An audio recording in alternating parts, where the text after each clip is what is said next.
So again, in the third video, we discuss about various manifestation of globalization. The last one is political manifestation of globalization. So let me discuss about that. In the political manifestation, first of all, setback to concept of welfare state.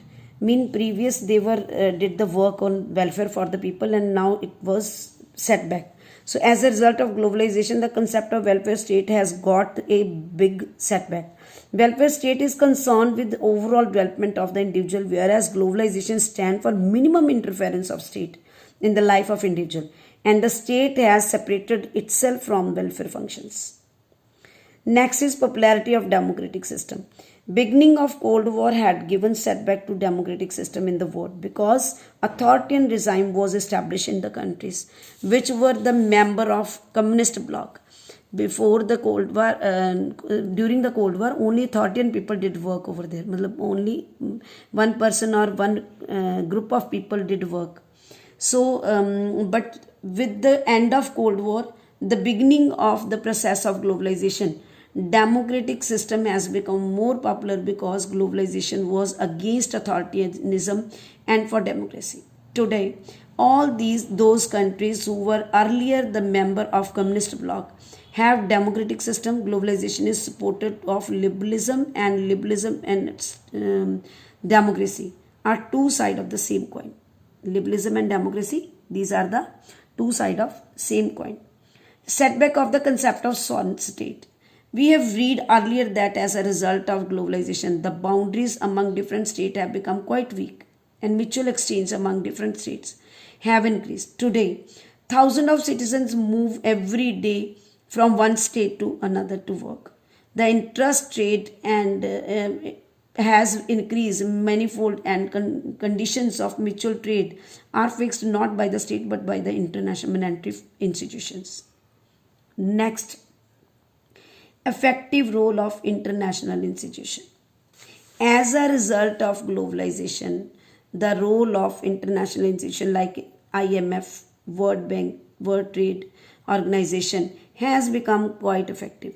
Today, the rules and regulations of financial transactions among various states, import and export, and condition of giving and taking loan are fixed by the international organizations, and the member countries are bound to obey all these rules and regulations. Mean, like you people bought lot many international brand in your country. Regarding these brands, whatever the for the trade, whatever the rule regulations were there, these are set up by the World Trade Organization.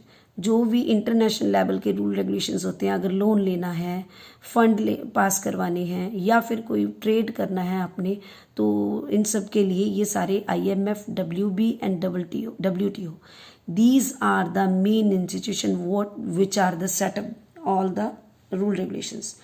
Primacy of economic relation. Before beginning of process of globalization, primacy was given to promotion of political relation among different states, and for this purpose the head of state government used to visit different countries. तो जैसे हमारे prime minister दूसरी countries में visit करते हैं, like that. Efforts towards political integration. As a result of globalization, the effort of political integration among different states have also become strong.